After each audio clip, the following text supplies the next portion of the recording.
Hoy tendremos, con la ayuda de Dios, a mi hermano Josué con el tema el camino de la preparación de un sermón bíblico. ¿Cuál es ese camino para preparar un sermón bíblico?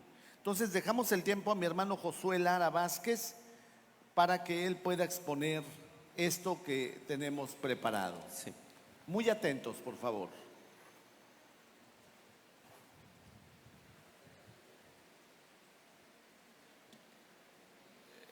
Hermanos, quiero disculparme y también con el hermano Hilario porque debido a los cambios que hubo, decidí poder modificar mi exposición para poder ser más efectivo. El tema del camino de la preparación sería un tema maravilloso, que si que me pudieran buscar más adelante, podríamos hablar sobre el tema. Y hoy simplemente quisiera cerrar mi participación hablando sobre una perspectiva de evaluación sobre nuestros ministerios en cuanto a la exposición bíblica. Entonces préstenme su atención para poder comenzar y compartir con ustedes este tema. Cuando era adolescente, era fan del cantante Ricardo Arjona. Yo sé que es algo que hasta los no creyentes consideran malo, ¿no? Pero todos tenemos un pasado. Y hay una canción que Ricardo Arjona compuso, todos la conocemos tal vez, Jesús es verbo y no sustantivo. ¿Se acuerdan de ella? ¿Sí? ¿La cantamos? No, no es cierto. Porque veo algunas hermanas ya emocionadas para... Hay una frase de esta canción que dice: ¿qué haces, hermano, leyendo la Biblia todo el día? Lo que está escrito ahí se resume en amor, vamos, ve y practícalo. Y posiblemente la gente que observa la iglesia en nuestros tiempos y escucha esa frase, estoy seguro que le daría toda la razón a Ricardo Arjona. De hecho, Ricardo Arjona está criticando a la iglesia que le tocó ver. ¿Se acuerdan de aquella frase que decía: la más religiosa del barrio era doña Carlota? Hablaba de amor al prójimo y me ponchó 100 pelotas. ¿Se acuerdan? Espero no estar siendo de pedir de tropiezo para nadie, pero solo estoy recordando algunas frases de la canción. Posiblemente la sociedad ve una iglesia muy apasionada con la lectura de un libro, por aprender de memoria cosas de ese libro, pero a la vez está viendo que no hay ningún efecto en nuestras vidas ni en las vidas de nuestras familias, y mucho menos en nuestra sociedad. Y eso es algo trágico. Pero entonces, ¿qué hacemos? Arjona tenía razón. Lo que debemos de hacer es dejar de leer tanto la Biblia, resumirla en amor y comenzar a ser personas altruistas. Arjona tenía razón, tenemos que dejar de enfocarnos y ser tan exigentes con el tema de la predicación y de la exposición bíblica fiel y sencillamente hacer obras buenas. Pero quiero proponerles esto: ¿qué tal si la canción de Ricardo Arjona hubiera sido escuchada y hubiera salido en el tiempo de la iglesia de Hechos? ¿Qué piensas? ¿Crees que hubiera sido un boom como lo fue? Posiblemente si Arjona hubiera sacado su canción en aquel tiempo, hubiera sido la canción menos escuchada del momento y habría sido olvidada de inmediato. Porque aquella iglesia de Hechos permanecía diariamente en la palabra, en la doctrina de los apóstoles, tenían en común todas las cosas, buscaban que no hubiera necesitados entre ellos y el pueblo los respetaba teniéndoles en alta estima. Así que si esa canción de Arjona hubiera salido en el tiempo de la iglesia de Hechos, no hubiera pegado absolutamente nada. A la luz de la enseñanza y de la evidencia de la escritura, la tesis de Ricardo Arjona está completamente errónea y es completamente falsa. Pero entonces, ¿qué es lo que está pasando con estas iglesias? ¿Qué es lo que está pasando? ¿La escritura falló? Por supuesto que no. Mira lo que dice Colosenses capítulo 1 del 3 al 6. Pablo le dice a los colosenses: siempre orando por vosotros, damos gracias a Dios, Padre de nuestro Señor Jesucristo, habiendo oído de vuestra fe en Cristo Jesús y del amor que tenéis a todos los santos, a causa de la esperanza que os está guardada en los cielos, de la cual ya habéis oído por la palabra de verdad del Evangelio, que ha llegado hasta vosotros, y así como a todo el mundo, y lleva fruto y crece también en vosotros desde el día que escucharon y conocieron la gracia de Dios en verdad. Pablo nos está garantizando que la palabra fielmente predicada y la gente que pone su fe en la palabra de Dios en cualquier parte del mundo da fruto. Entonces, hermanos, la palabra de Dios no ha fallado. te das cuenta cómo Pablo lo garantiza el efecto de la palabra en cualquier parte del mundo. Y los frutos que la predicación y la enseñanza de los apóstoles estaban dando en la iglesia de Hechos eran completamente evidentes. El libro de los Hechos nos enfatiza que los que habían creído estaban dedicados a recibir la enseñanza de los apóstoles. Además, cuando los líderes del pueblo intentaron amenazarlos para que dejaran de enseñar, los apóstoles mismos dijeron con valor: es necesario obedecer a Dios antes que a los hombres. Hermanos, les garantizo que la palabra de Dios no ha fallado. La palabra de Dios no ha fallado un solo segundo desde que este mundo fue creado. El problema es que en muchas ocasiones no estamos dispuestos a reconocer que los que hemos fallado somos nosotros. No estamos dispuestos a reconocer que en muchas ocasiones los que se han acercado a la Biblia de una manera inadecuada somos nosotros. Desde niños hemos escuchado, los que hemos nacido en la iglesia bautista, que la iglesia bautista es la más bíblica, y el hermano Bustos habló algo muy importante acerca de este tema hace un momento. Y considero que la iglesia bautista, claro que es bíblica y claro que es de las más bíblicas en su declaración doctrinal. Considero que es la más bíblica en su labor histórica teológica y en sus confesiones históricas. Pero esta frase de la iglesia más bíblica, la iglesia bautista es la más bíblica, en muchas ocasiones genera una falsa seguridad de que solo por el hecho de ser bautistas somos bíblicos. Nuestras iglesias adheridas a la denominación bautista solo pueden ser bíblicas si realmente están comprometidos con seriedad localmente con la palabra del Señor. Y esto no debería sorprendernos para nada, porque históricamente el pueblo de Dios se ha desviado de la palabra, y Dios con su misericordia y paciencia los ha regresado a la palabra. Uno de los más claros ejemplos es que en la época en el que el pueblo de Dios fue llevado cautivo a Babilonia, de hecho, el libro de Reyes se escribe para el pueblo cautivo en Babilonia.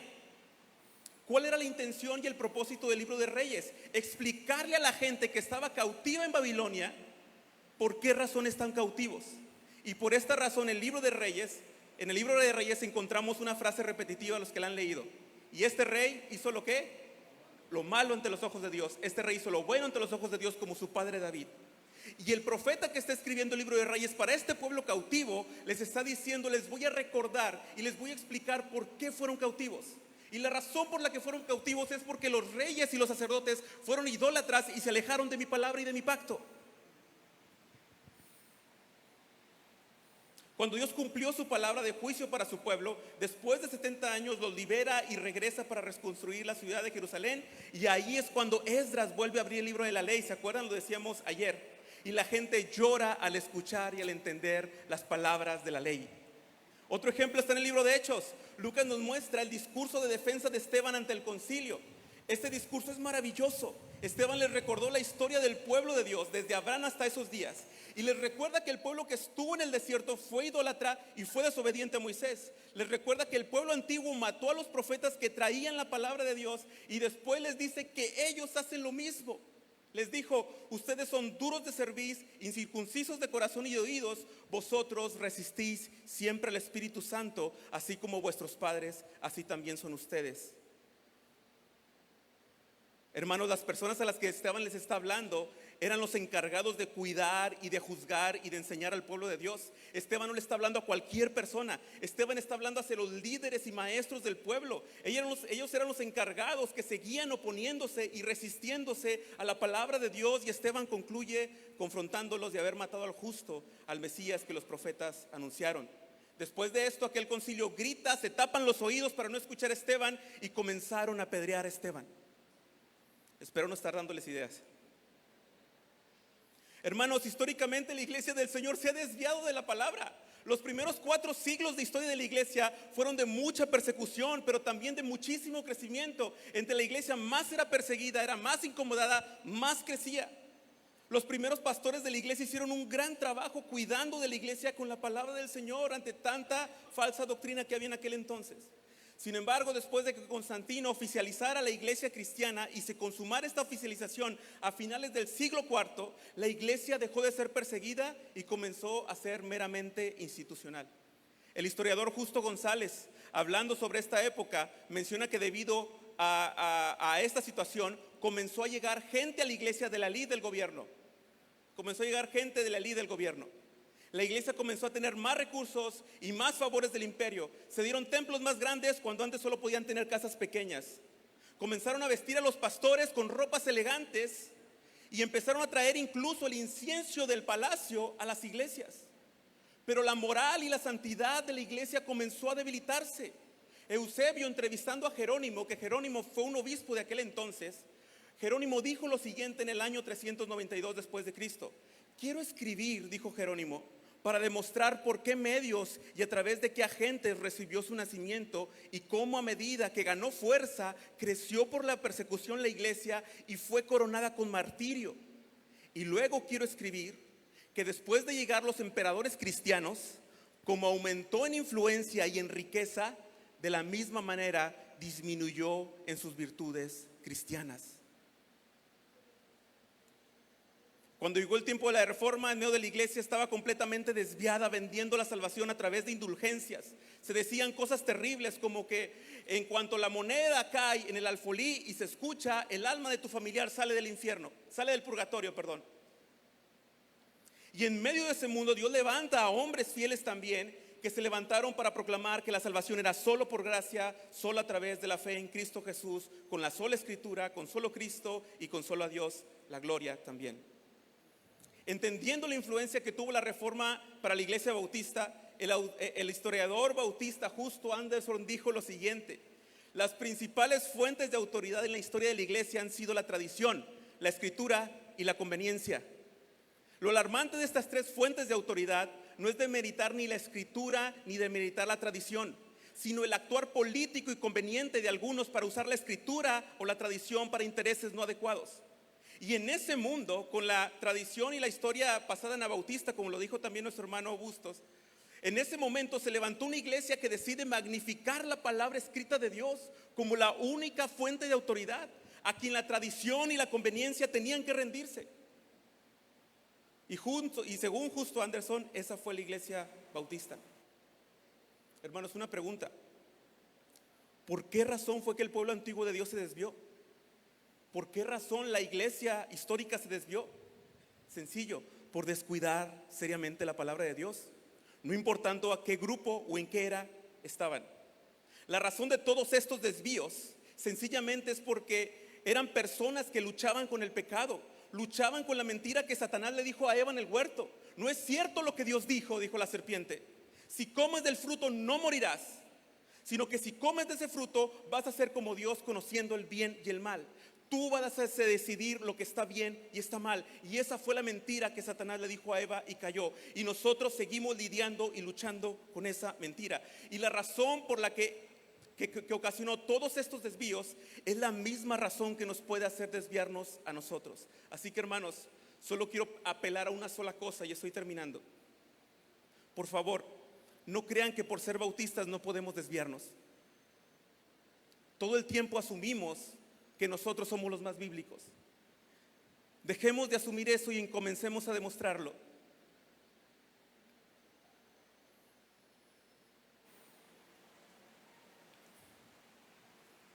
Y si alguna exhortación puedo dar desde este lugar, fundamentado en la evidencia bíblica e histórica, es la siguiente: por favor, hermanos, con todo mi corazón y con todo mi amor, reflexionen que posiblemente el acercamiento que estamos teniendo a la palabra pudiera no ser el adecuado, que la forma en la que estamos predicando la palabra pudiera estar contaminada con muchas otras intenciones. Hermanos pastores, ayer leímos que Pablo le dijo al pastor Timoteo, hablando de su labor como predicador: Timoteo, cuídate de ti mismo. Pablo le está diciendo a Timoteo: cuídate de ti mismo. Y termino con dos observaciones que pueden servir para evaluar el ministerio de su iglesia, entendiendo que pudiéramos estar equivocados en lo que hacemos, entendiendo que tenemos que llevar a la reflexión y a la evaluación lo que estamos haciendo. Y lo primero que yo quiero llevarles a la reflexión es al uso excesivo de materiales para el discipulado de la iglesia.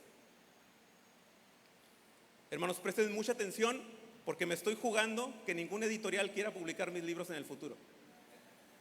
Préstenme atención, que aquí lo estoy dando todo por ustedes. Todo el tiempo estamos pensando en qué material vamos a usar para niños, qué material vamos a usar para mujeres, qué material vamos a usar para hombres, qué material vamos a usar para jóvenes. De verdad quisiera mostrarles los mensajes que he recibido de mis amigos del seminario o de otras partes diciendo: Josué, ¿qué material usas para jóvenes? ¿Y saben qué les respondo yo? Les digo, la Biblia. Y les digo, hay uno muy bueno que es la Biblia.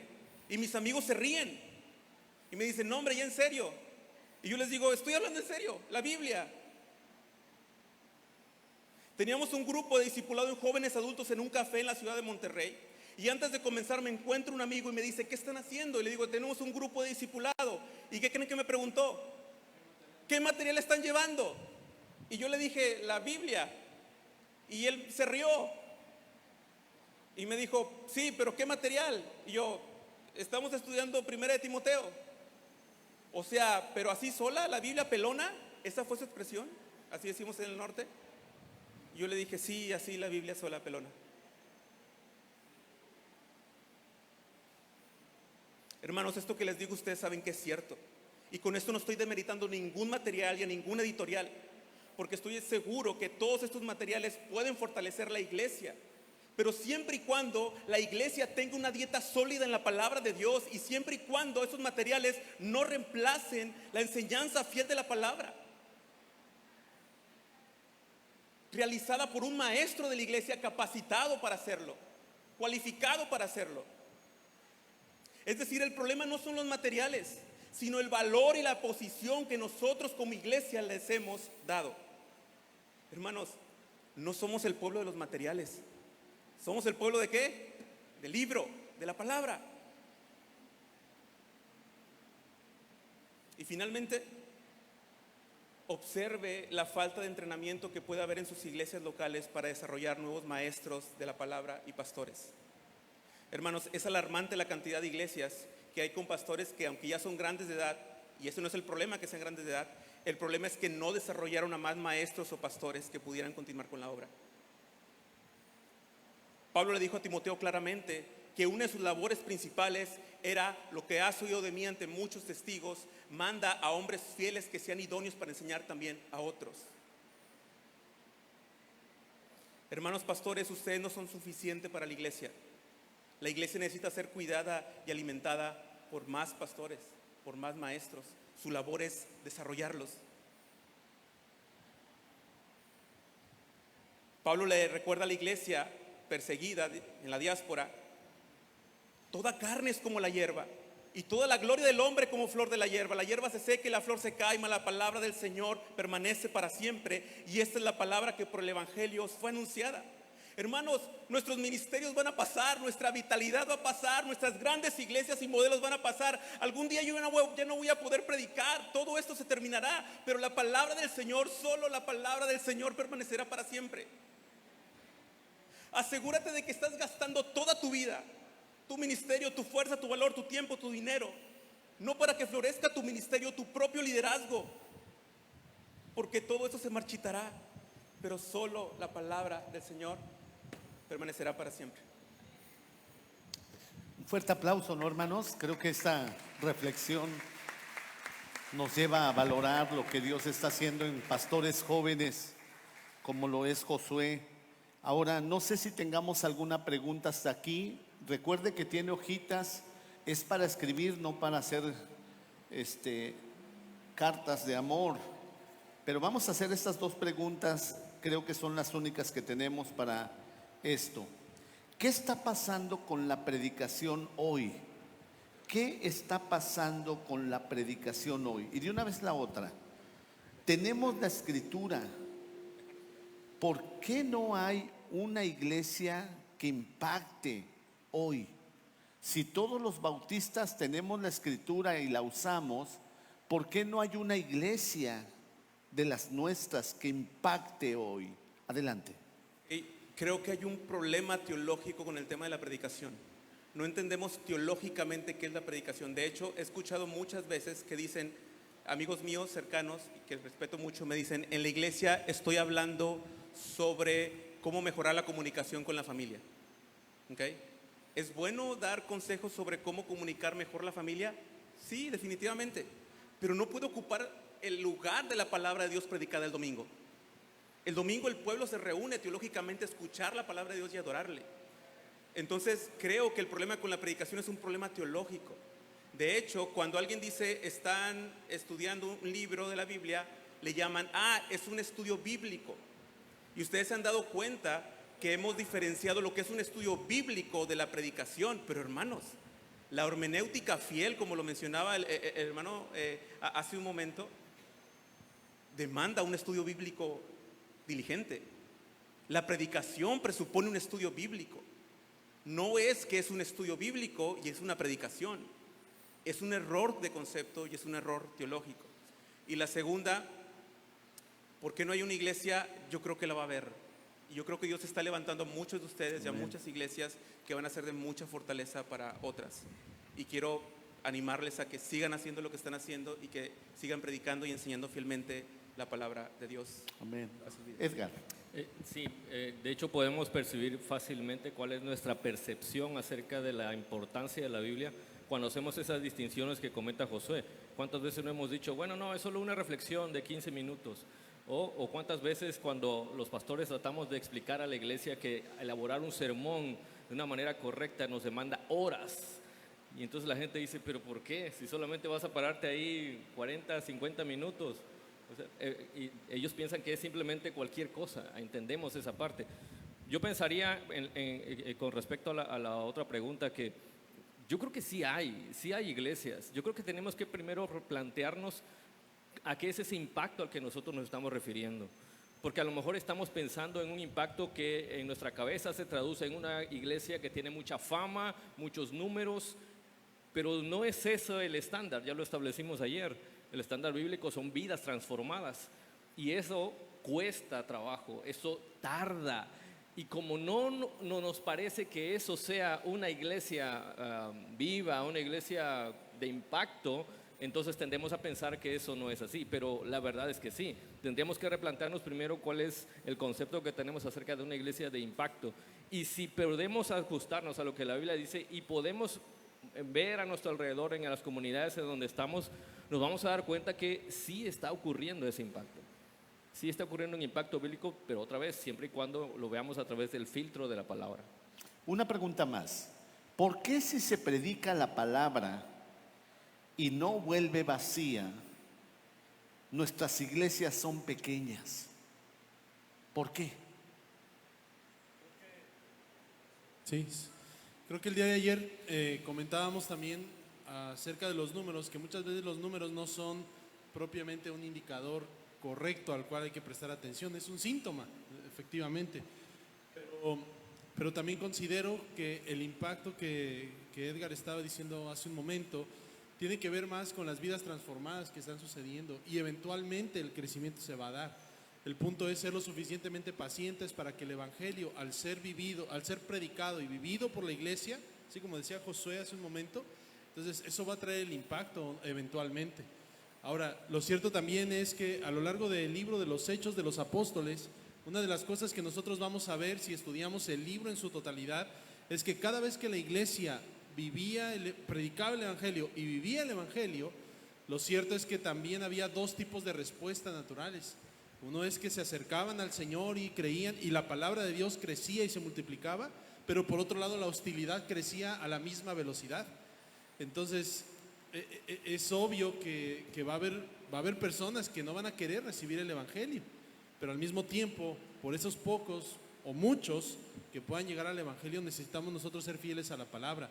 Ahora, el problema, creo yo, es qué les estamos predicando, porque podemos nosotros asumir que lo que estamos predicando es el evangelio y que no están respondiendo, pero a veces, como alguien lo dijo, no recuerdo quién lo dijo, que a veces lo que predicamos no es el evangelio, sino una caricatura del evangelio, y ese es un problema, porque no les estamos ni siquiera dando a ellos la oportunidad de realmente aceptar o rechazar el evangelio. Ok, muchas gracias. Vamos a dejarlo aquí ahora en cuanto a estas preguntas. Voy a unir la otra a la otra ponencia, pero es tiempo de escuchar a nuestro hermano Edgar David. Él va a hablar sobre la responsabilidad de cada discípulo en la sanidad de la iglesia. ¿Cuál es la responsabilidad de cada discípulo en la sanidad de la iglesia. Adelante, Edgar, 10 minutos.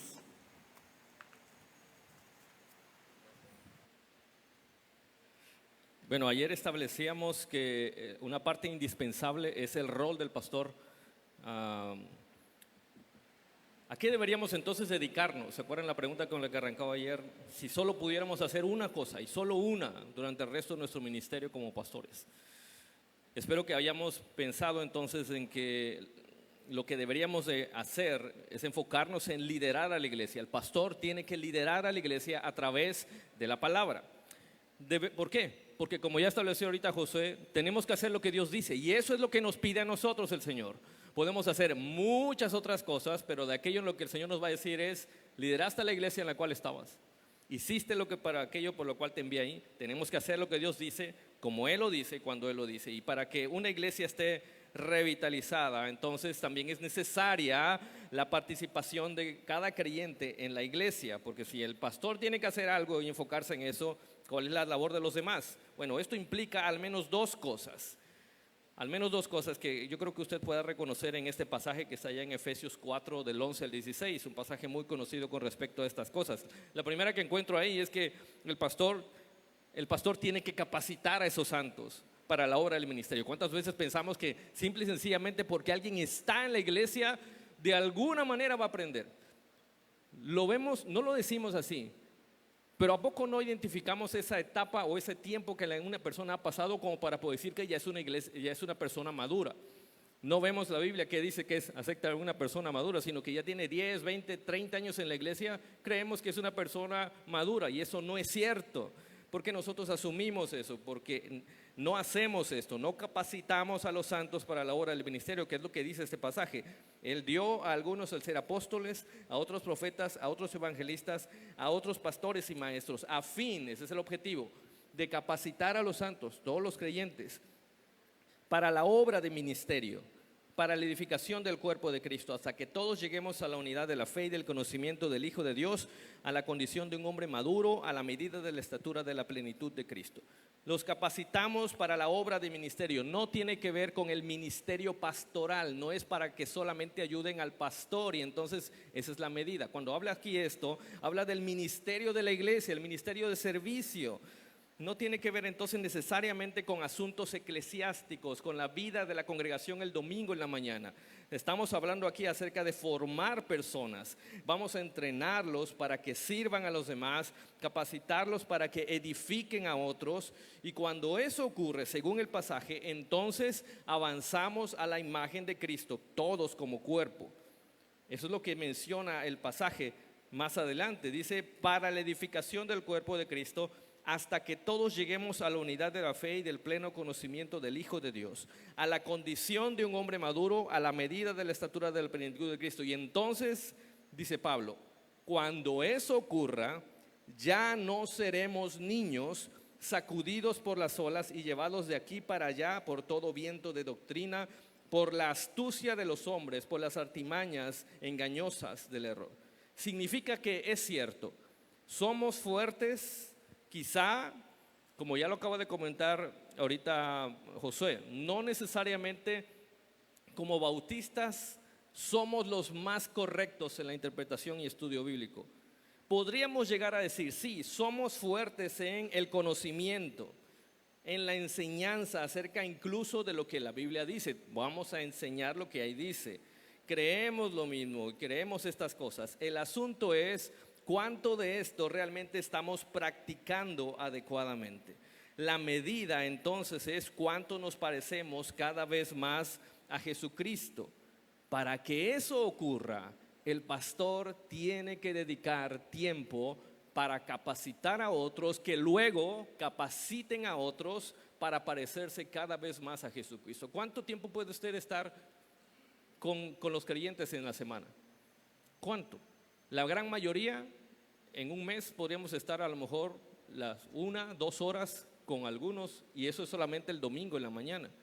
Necesitamos hacer lo que Dios nos dice, y esto es, tenemos que capacitar a los santos para que ellos se parezcan cada vez más a Cristo. Pero la otra parte que encuentro aquí en este pasaje nos habla acerca de que entonces, una vez que el pastor está haciendo eso, Cada uno de los creyentes tiene que asumir su responsabilidad en el cuidado de los demás. En realidad esto podría ser también una consecuencia de que el pastor está cumpliendo fielmente su función de liderar la palabra. Dice el apóstol Pablo en ese mismo pasaje: más bien, al hablar la verdad en amor, creceremos en todos los aspectos en aquel que es la cabeza, es decir, Cristo, de quien todo el cuerpo, es decir, todos los creyentes en nuestra iglesia, al menos en nuestra iglesia, porque habla acerca de la iglesia del Señor en general, estando bien ajustado y unido por la cohesión que las coyunturas proveen, conforme al funcionamiento adecuado de cada miembro, produce el crecimiento del cuerpo para su propia edificación en amor. Usted y yo no observamos muchas veces la gran importancia de que todos participen en la iglesia porque ya estamos acostumbrados a esa debilidad. No vemos la gran importancia de que todos participen ahí porque estamos acostumbrados muchas veces a vivir en un cuerpo débil. Pero ¿qué pasaría si todos los creyentes en nuestra iglesia asumieran su responsabilidad y sin que usted y yo tuviéramos que estar diciéndole: ve y visita, ve y platica, ve y aconseja, ve y reprende con la escritura? Ellos estuvieran haciéndolo. Sería una iglesia mucho mejor de la que conocemos quizá en este momento. El asunto es que este pasaje nos lleva a que ciertamente el pastor tiene que liderar capacitando a los creyentes para que adquieran el carácter de Cristo, pero también cuando eso ocurre, la propia iglesia crece a la imagen de Cristo y cada uno de los miembros vive edificándose mutuamente. Como lo vimos ayer, la gran mayoría de las instrucciones que se muestran en las cartas del Nuevo Testamento son hacia la iglesia en general, no solo a los pastores. Déjenme mostrarles brevemente algunos. Por ejemplo, Romanos nos dice el apóstol Pablo: sean afectuosos unos con otros con amor fraternal, con honra, dándose preferencia unos a otros. ¿A quién le dice eso el apóstol Pablo? ¿A los pastores solamente? Léalo una y otra vez y se va a dar cuenta que está hablando a todos. Todos tienen que hacer eso. Bendigan y no maldigan, gócense con los que se gozan y lloren con los que lloran. En Gálatas el apóstol Pablo dice: hermanos, si alguien es sorprendido en alguna falta, ustedes que son espirituales, restáurenlo con espíritu de mansedumbre. No, que lo haga el pastor es el que sabe, decimos generalmente. Es cierto que el pastor puede llegar a tener cierta experiencia que en algún momento le facilita esa labor, pero eso no debería permanecer así. Cada creyente debería entender: yo soy responsable por mi hermano, yo puedo guiarle a la restauración en Cristo. Dice el apóstol Pablo en 1 Tesalonicenses: por tanto, confórtense los unos a los otros, edifíquense el uno al otro. Tenemos que aprender a guiar a nuestra iglesia a tomar esa responsabilidad. Así que es evidente, los creyentes tienen una responsabilidad clara y directa en el cuidado pastoral de otros creyentes, y lo hacen impulsados por el Señor a través del liderazgo de los pastores por medio de la palabra, porque el pastor va a estar recordando que eso es lo que tenemos que hacer. Tal vez por eso es que en nuestras congregaciones no crecen o no maduran a la imagen de Cristo. O quizá es por eso por lo que luchamos siempre con los mismos problemas de carácter entre los miembros de nuestra congregación, porque no estamos enseñando y guiando a través de la palabra. Tal vez por eso es que no hay muchos estudiantes en nuestros seminarios, porque no estamos guiando con la palabra en nuestra iglesia. ¿Cómo puede haber personas interesadas en profundizar en el estudio bíblico de la palabra cuando en nuestra iglesia no se lo estamos dando? No le estamos dando la importancia necesaria. No existe el asombro por la palabra. ¿Cómo esperamos que entonces haya alguien que quiera invertir años de su vida para poder aprender herramientas necesarias para enseñarla adecuadamente? Tal vez incluso por eso los seminarios luchan demasiado con sus estudiantes, porque no ha habido una formación de carácter adecuadas en las iglesias que los están enviando. Tal vez, hermanos, por eso hay pastores con el conocimiento suficiente, con las herramientas prácticas necesarias para organizar una iglesia y dirigir sus actividades, pero con un carácter y prácticas contrarias al Evangelio de Cristo, que avergüenzan a la iglesia y ocasionan menosprecio al nombre del Señor. Quizá por eso es que nuestras iglesias hoy necesitan revitalización. Pero ¿saben qué? Esa es la buena noticia que estamos observando en estos días, que la revitalización es realmente posible. ¿Queremos revitalización en nuestras iglesias, hermanos pastores? ¿Queremos que nuestras iglesias estén vivas, vibrantes, animadas, apasionadas por el Señor? Entonces necesitamos creerle al Señor. Necesitamos enfocarnos en nuestra tarea principal. Debemos liderar a la iglesia a través de las palabras que nos ha dado Dios, que como muy bien nos recordaba hoy el pastor Bustos, son espíritu y vida. Que el Señor los bendiga, hermanos.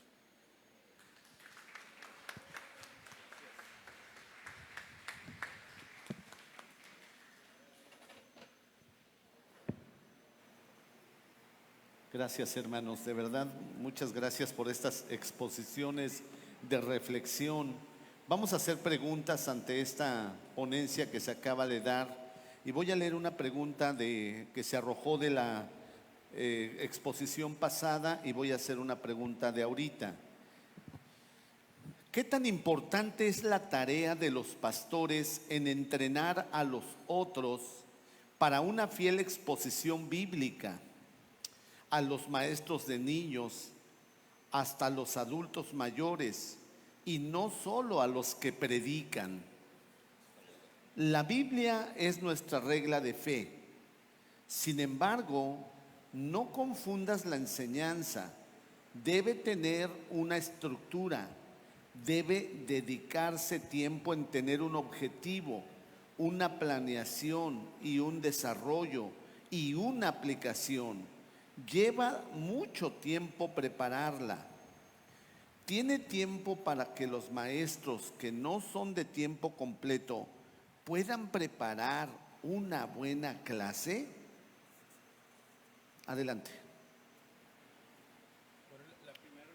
Sí, la primera pregunta creo que se respondió con todo lo que dijo Edgar.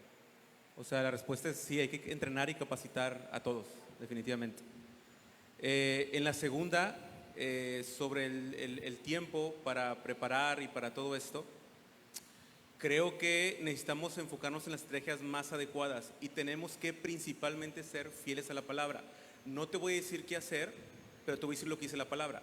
La palabra dice que el alimento espiritual está a cargo del pastor de la iglesia local.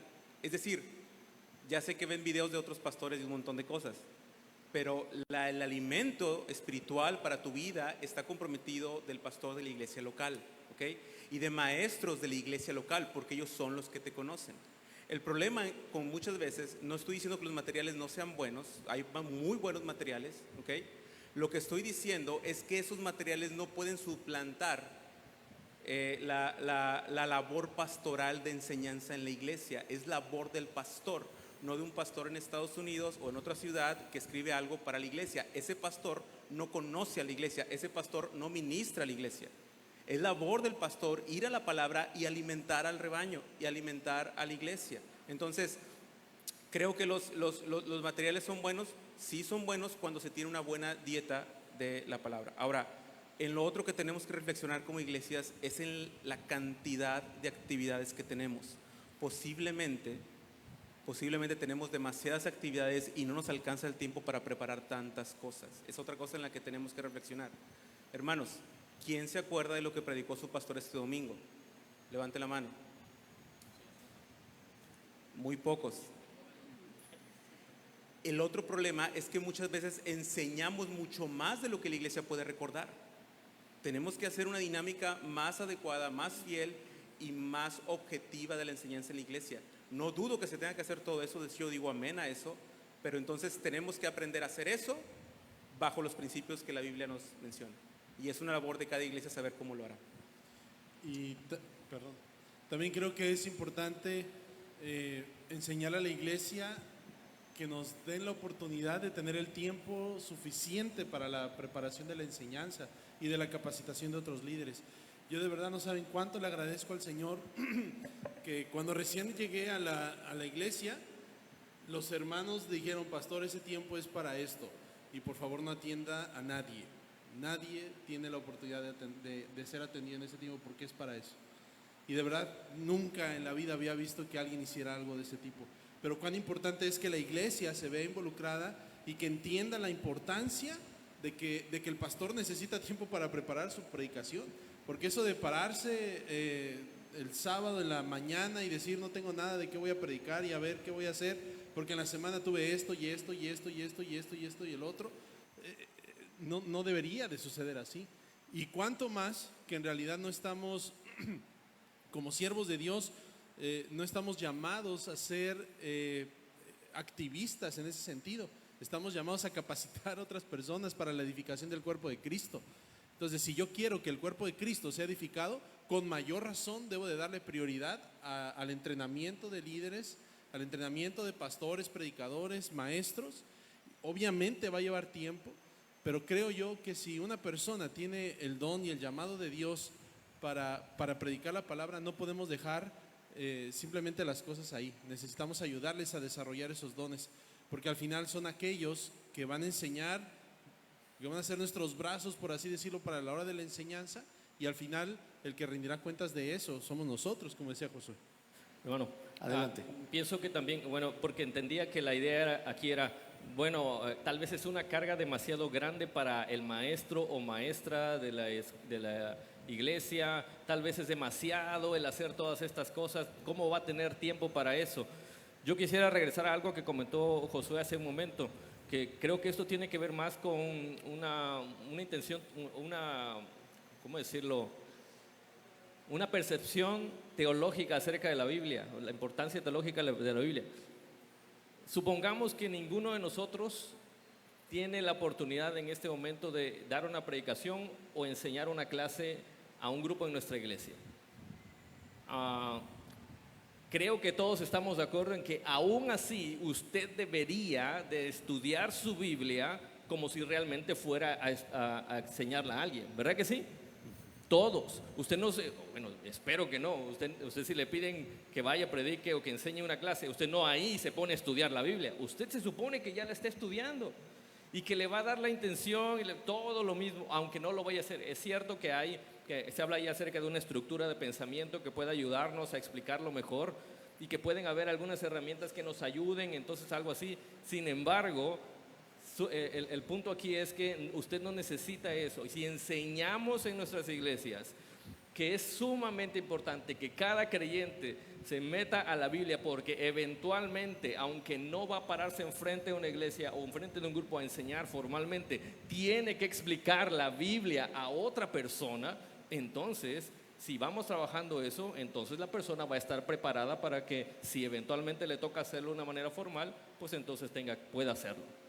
Muchas gracias. Vamos a pasar a la última ponencia. Es una ponencia también muy importante y la va a dar mi hermano Paco, como le decimos de cariño, el proceso práctico para una revitalización de la iglesia. Con esta ponencia vamos a concluir, pero si usted tiene preguntas puede hacerlo. Ya sabe que hay jóvenes esperando su hojita para poder concluir. 10 minutos, hermano Paco. Es su tiempo. Gracias, hermano.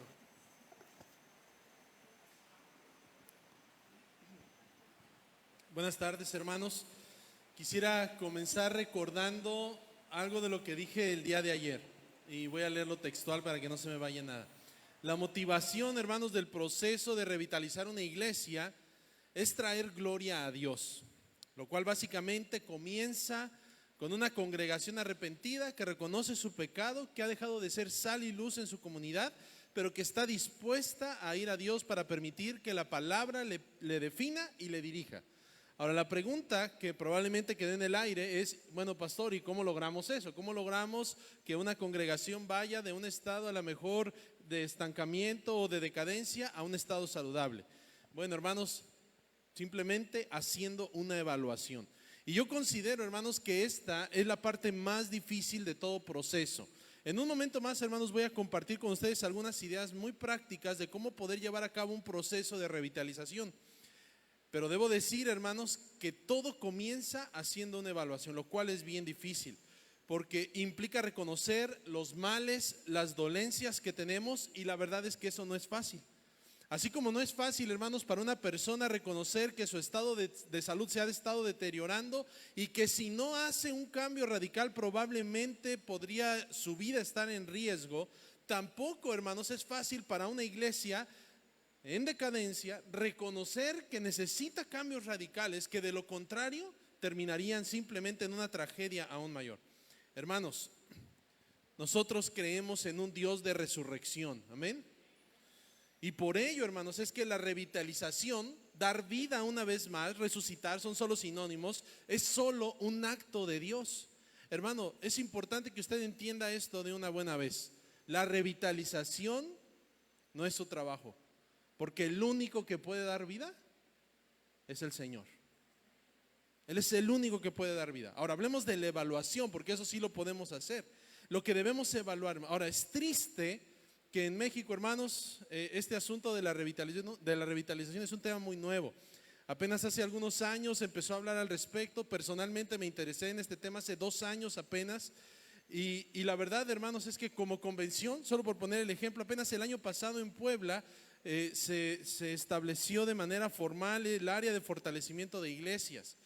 Apenas unas pocas convenciones tienen esta área en su propia convención regional. Personalmente yo conozco al menos 2, una en el norte y otra en el sureste. Pero hermanos, la verdad es que el tema de la revitalización no es algo nuevo. Nuestro hermano Carlos el día de ayer hablaba de que esto está desde Deuteronomio capítulo número 30. Y de ahí, hermanos, en cada momento de la historia se ha visto momentos en donde la iglesia ha hecho evaluaciones, o el pueblo de Dios ha hecho una evaluación honesta de su situación para entonces permitirle a Dios cambiar su situación. Y yo pienso firmemente, hermanos, que el tiempo que nos está tocando vivir es un tiempo en donde un movimiento de revitalización de iglesias puede tomar lugar en México. De entrada les puedo decir esto, algo que de verdad llena de gozo mi corazón cuando empecé a estudiar este tema, es que yo pensé que era el único, pero luego me enteré que Josué anda en el mismo asunto, y Edgar anda en el mismo asunto, y luego otro hermano por allá en el norte en el mismo asunto. Y entonces yo me percaté de algo, hermanos. Dios está poniendo esta carga no solamente en el corazón de una persona, sino en el corazón de nosotros como iglesias bautistas. Pero fíjense, hermanos, que nuestros hermanos bautistas de los Estados Unidos nos llevan mucha ventaja, hermanos, en la tarea de la revitalización. Ellos han estado experimentando este movimiento, un movimiento muy interesante, tanto que ya se tienen capacitaciones formales, no formales, entre otras cosas. Y desde que, como les decía, desde que el Señor puso esta carga en mi corazón con respecto a este tema, y encontré fuentes, libros, capacitaciones, las cuales me han llevado, hermanos, a una conclusión que para hacer una evaluación que realmente nos diga el estado de salud de una iglesia, debemos prestar atención a 3 asuntos. Y aquí es donde viene la parte práctica. Lo primero que debemos hacer, hermanos, es sentar un modelo ideal y bíblico de lo que una iglesia local es y hace. Lo segundo que debemos hacer, hermanos, es hacer las preguntas correctas para poder evaluar el estado de salud de la iglesia. Y finalmente, hacer un plan para regresar a la iglesia a ese estado de salud que un día tuvo. Ahora, antes de hablar un poco de cada uno de estos, quiero aclarar que cuando digo evaluación, no me refiero a simplemente asignar una calificación de nuestro desempeño y decir, bueno, saqué 7 y ya la hice, no estoy tan mal. No, hermanos, no estoy hablando de eso. Yo lo que quiero hacer, o cuando hablo de evaluación, más bien me refiero a evaluar qué tan fieles hemos sido como iglesias al patrón bíblico que encontramos en las Sagradas Escrituras, de lo que dice la Biblia que una iglesia es y hace, y entonces nosotros podamos decir, ¿lo hago o no lo hago? No hay términos medios en este sentido. Así que hablemos de sentar el modelo. Lo primero que debemos hacer, hermanos, es realizar un estudio diligente de las Sagradas Escrituras, particularmente, hermanos, lo concerniente al ideal de una iglesia local. Es decir, debemos ir a la Biblia para examinar cómo es que la iglesia local adoraba. Debemos ir a la Biblia para examinar cómo es que la iglesia local oraba. Debemos ir a la Biblia para ver cómo era su compañerismo, cómo discipulaban, cómo pastoreaban, cómo entrenaban otros líderes, cómo hacían misiones, cómo servían. Y sentar un modelo bíblico ideal, vamos a decirlo así, la iglesia bautista ideal, bíblicamente, para que entonces nosotros podamos tener algo con qué compararnos. Porque déjenme decir, es muy fácil compararnos con otras iglesias locales que a lo mejor tienen también situaciones de salud que pueden y deben mejorar y decir, bueno, es que no estoy tan mal como lo está tal iglesia. Pero el punto, hermanos, no es otras iglesias, es el modelo ideal bíblico de qué es una iglesia y qué es lo que hace. Un buen lugar, hermanos, mi recomendación para ustedes es que un buen lugar para comenzar está en la carta de los Efesios. Porque la carta de los Efesios, hermanos, en los primeros 3 capítulos, sienta, hermanos, la base doctrinal de lo que una iglesia es. Luego capítulos 4 al 6, hermanos, nos definen cómo es que esa doctrina fundamental de la iglesia se cristaliza en cada área de la vida de la iglesia. El caminar personal, la familia, la iglesia, el trabajo, entre otras cosas. Empiecen en Efesios. Vean cómo la iglesia de Éfeso, o al menos qué es lo que Pablo esperaba de la iglesia de Éfeso, inspirado por Dios, que debían ser y hacer. Sentemos el modelo bíblico. Pero no solo eso, hermanos, sino hagamos las preguntas correctas. Cuando digo hacer las preguntas correctas, hermanos, vuelvo a decirlo, no tiene nada que ver con los números. Esto lo digo, hermanos, porque muchas veces menospreciamos a las iglesias con pocos números y solo por ese dato numérico pensamos que son iglesias en necesidad de ser fortalecidos. Preguntar cuántos hermanos tiene esa iglesia, de cuánto es su ingreso, cuántas iglesias han plantado, es solo un indicador, hermanos, no es solo un indicador apropiado por sí mismo. Esos números, como lo decía yo ayer, son solo síntomas de una posible enfermedad o de un estado de salud. Y así como los médicos, decía yo, no tratan síntomas sino la enfermedad, nosotros debemos hacer lo mismo. Y si lo hacemos, los síntomas quedarán resueltos. Un autor, hermano, sugiere algunas preguntas que debemos hacer para saber si una iglesia que necesita revitalización está en esa condición. Las preguntas son las siguientes. ¿Qué valora más la iglesia? ¿El proceso de la toma de decisiones o el resultado de la decisión? Porque a veces es que tiene que hacerse así, porque siempre lo hemos hecho así, pero la decisión fue no evangelizar. Otra pregunta, ¿qué valora más la iglesia? ¿Sus cosas, tradiciones, ideas e historia o las necesidades de los no alcanzados en su comunidad?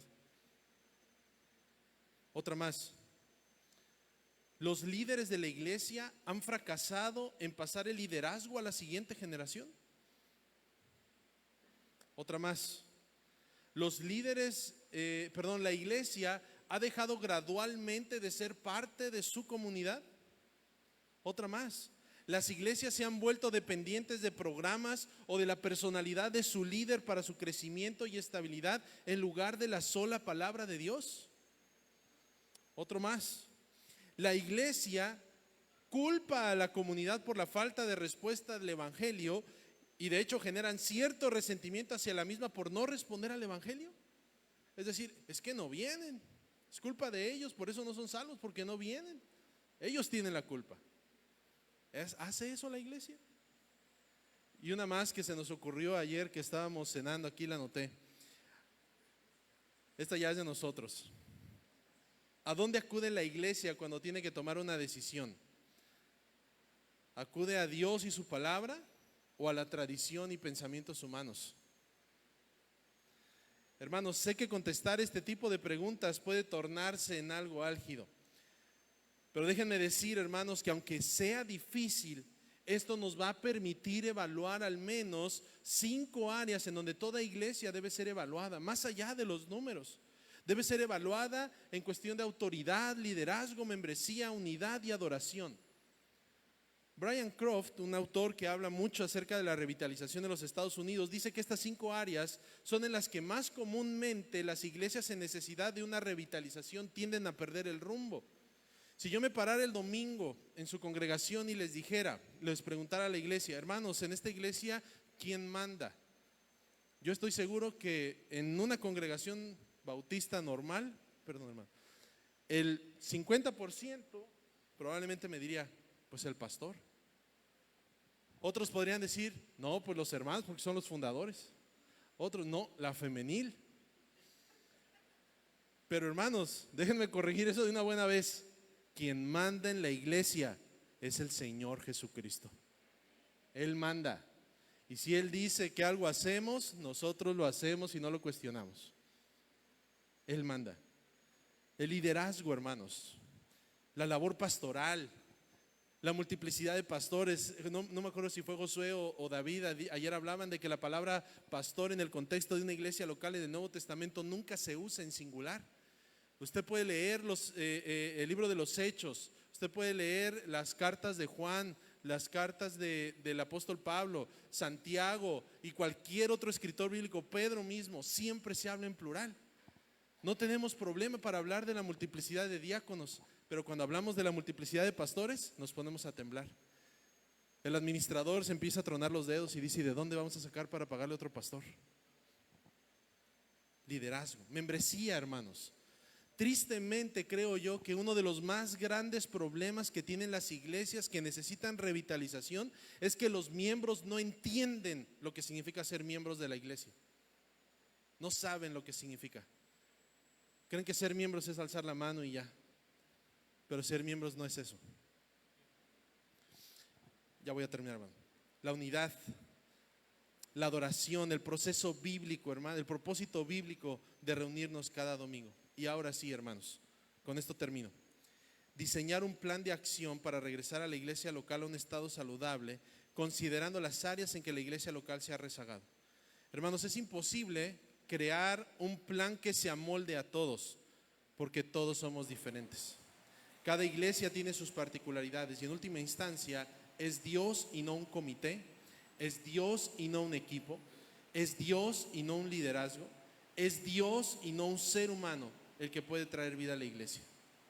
Si tú has leído Ezequiel 37, recordarás que el trabajo del profeta era predicar, pero el trabajo de dar vida a algo que estaba seco y sin vida, Dios, es de Dios. Termino preguntándoles, ¿vivirán estos huesos secos? ¿Vivirán? Gracias. ¿Qué tal, hermanos, el desafío tan grande que se nos ha expuesto en esta tarde? Dos preguntas para concluir. Por favor, les pido que sean muy breves para aterrizar la idea. En este mundo cargado de información a través del internet, los cristianos viven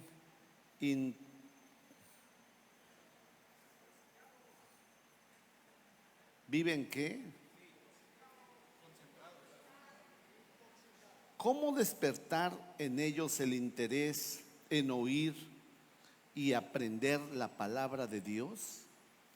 Segunda pregunta, se han mencionado técnicas, materiales y los métodos para animar y levantar a la iglesia, pero no se ha mencionado u omitido al Espíritu Santo. ¿Acaso no le estamos dando la importancia y valor real a su rol para con la iglesia? Adelante. Sí, hermano, creo que hablando de lo primero, cuando uno estudia consistentemente la palabra, uno se queda con hambre. Mientras uno enseñe de una manera consistente y sistemática la palabra y solo la palabra, como decía Josué, la gente va a desear más oír eso. Porque la gente está deseosa de escuchar la palabra de Dios. Y cuando hablamos de un contexto de revitalización, hermanos, eso es verdad. A veces pensamos y estamos acostumbrados en las series cortas de sermones de 5 semanas, 8 semanas. Y cuando pensamos en predicar todo el libro de Hechos, no sé cuánto tiempo llevas predicando el libro de Hechos, yo lo estoy predicando igual, llevo 1 año y medio y todavía voy en el capítulo 12. Y la verdad es que uno piensa, pero es que es una locura predicar una serie de sermones de 1 año y medio.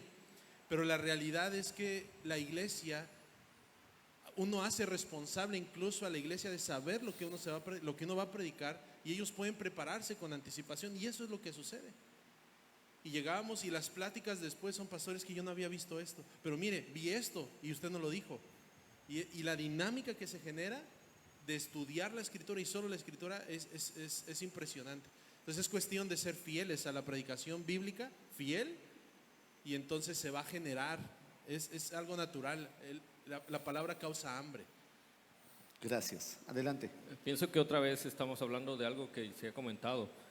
Puede parecer repetitivo y creo que es bueno que sea repetitivo. Tenemos que creerle a Dios. Si el Señor está diciendo que eso es lo que tenemos que hacer, hay que hacerlo. En su sabiduría el Señor no nos dio programas o actividades en su palabra, no nos dio esa clase de cosas, nos mostró fundamentos, y esos fundamentos nos indican que tenemos que darle la importancia adecuada a la palabra. Usted no tiene por qué creerme, pero hace algún tiempo mi esposa y yo también estuvimos trabajando con un grupo de adolescentes, 12 a 15 años, y lo único que hacíamos era enseñarles la Biblia, desde la propia Biblia. Uno puede decir, pero es que no, los muchachos necesitan otra cosa, como qué clase de libro es el que nos va a llevar, nos va a guiar a ese asunto. Puede parecernos extraño, quizá porque estamos acostumbrados a otras cosas, pero esos de 12 a 15 años, mejor dicho, esos muchachitos de 12 a 15 años son personas que ahorita están liderando grupos, están trabajando, están sirviendo en sus congregaciones. No tenía yo que esperar ahí como para saber que eso es lo que yo tenía que hacer. El observar el crecimiento de estos muchachos me dice, la palabra es lo que necesita cada persona. Es cierto que hay un tapón en nuestros oídos espirituales, aún como creyentes, pero no hay manera de poder llevar a esa persona a menos que la guiemos con la palabra. Hay que creerle al Señor en esa clase de cosas. Gracias. Adelante, Josué. Sobre la pregunta del Espíritu Santo, me llegó por mensaje también, entonces ya sé quién fue, sobre su rol, y tiene razón Carlos, que está por allá. Pensamos tanto en el método, en el material, pero se nos olvida que dependemos del Espíritu Santo, y el Espíritu Santo nos ha capacitado en la iglesia históricamente para que cumpla su labor. ¿Ok? Antes no había pantallas, ni redes sociales, como decía el hermano Augusto, no había un montón de cosas y facilidades como hoy las tenemos. No había ni siquiera ni logos, ni materiales, ni todo lo que ahora tenemos, gracias a Dios. Gracias. Y el Espíritu Santo seguía haciendo su obra en la iglesia. Entonces, antes de pensar en frustrarte por el tema de lo que hablamos del material, confía en el Espíritu Santo. Nosotros no somos guardadores del Nuevo Testamento. El Nuevo Testamento nos guarda a nosotros. Nosotros no decidimos lo que el Nuevo Testamento enseña. El Nuevo Testamento nos guarda y nos cuida a la iglesia. Voy a leer estas preguntas también. ¿Qué tan responsables somos como iglesia en proveer a los misioneros para revitalizar sus proyectos, aun cuando no son los que envía? Y una pregunta más. Acaba usted de decir que en la iglesia manda el Señor, y sin duda así debe ser, pero ¿cómo materializan ese mandato? Acaba usted de decir que en la iglesia manda el Señor, y sin duda así debe ser, pero ¿cómo materializan ese mandato? Ya se enojó el Señor, ya ves. Yendo a la palabra. O sea, si Dios es autoridad y Él manda en la iglesia, entonces es simplemente decir, bueno, ¿qué dice Dios sobre las misiones? Voy y estudiamos diligentemente y lo hacemos así. ¿Qué dice Dios sobre la oración? Voy a la Escritura y si Él manda, así lo hacemos. Es así de simple, es una cuestión de hacer las preguntas correctas. Por eso decía yo, necesitamos sentar el modelo bíblico. Y en ese sentido, cuando hacemos eso, a la hora de ver la manera en la que la iglesia primitiva oraba, por ejemplo, y cómo partía el pan en las casas y comían con alegría y sencillez de corazón, y entonces veo aquí a mi iglesia que en los tiempos de comunión están peleándose y haciendo eso, es obvio que ahí no está mandando, Dios no es autoridad ahí, porque no están experimentando o viviendo la manera en la que vivía la iglesia, y así se aplica en prácticamente cualquier área. Gracias. Adelante, Josué. Se me hace que fue alguna hermana en la femenil. Hermanas, yo no estoy de acuerdo con Paco, sobre eso. No es cierto.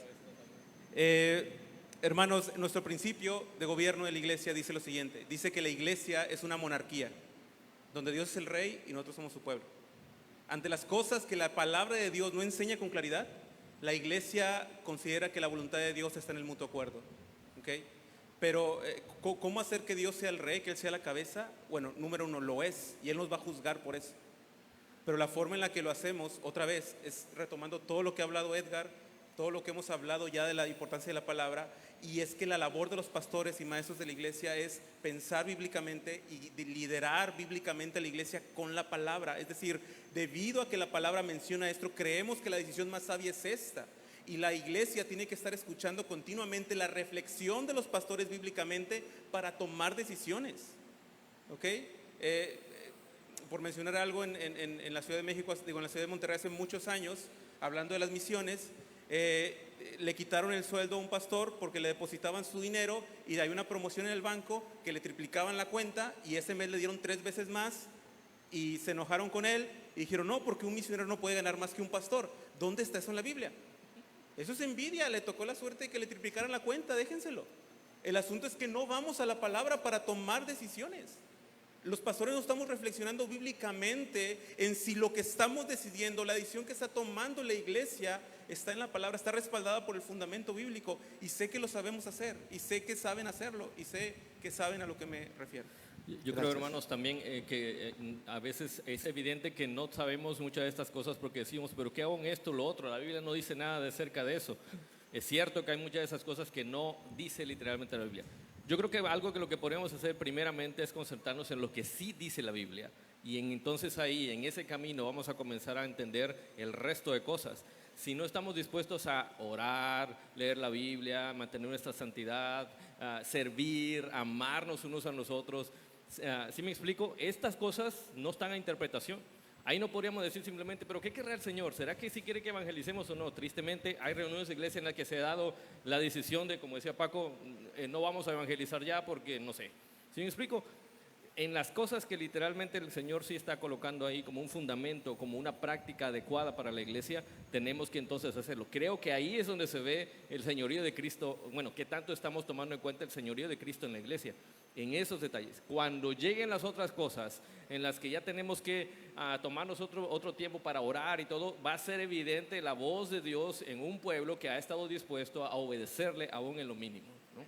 Muchas gracias. Vamos a despedir este momento y conforme yo mencione el nombre se ponen de pie para orar por ellos. Mi hermano Raúl Francisco Ruiz Nizán, 18 años en el ministerio pastoral, actualmente es pastor de la Primera Iglesia Bautista en Oaxaca. Un fuerte aplauso, ¿no? Que Dios te bendiga, Paco. Mi hermano Edgar David Miranda Marín, 18 años también en el ministerio pastoral, actualmente pastor en la Iglesia Bautista Sion en Ciudad Juárez, Chihuahua. Un fuerte aplauso también. Gracias, Edgar.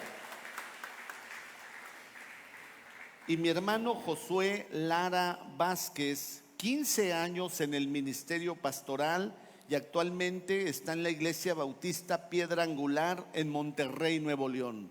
Un fuerte aplauso a Josué.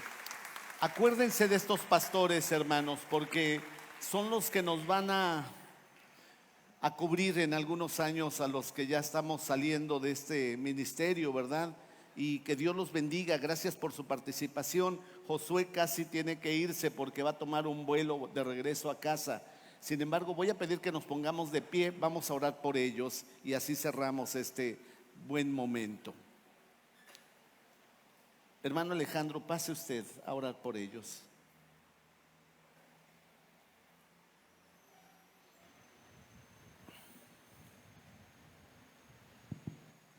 Oremos, hermanos.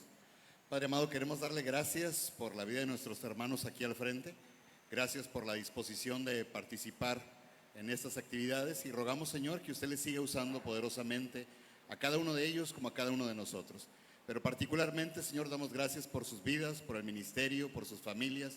Y rogamos, Señor, que usted les siga usando con poder. Amén. Guárdele, Señor, en el hueco de su mano. Sígales dando una visión y una pasión por obedecer y seguir las órdenes suyas. Gracias, nuestro buen Dios y soberano Señor, por permitirnos adorarle en esta hora. En Cristo Jesús damos gracias. Amén.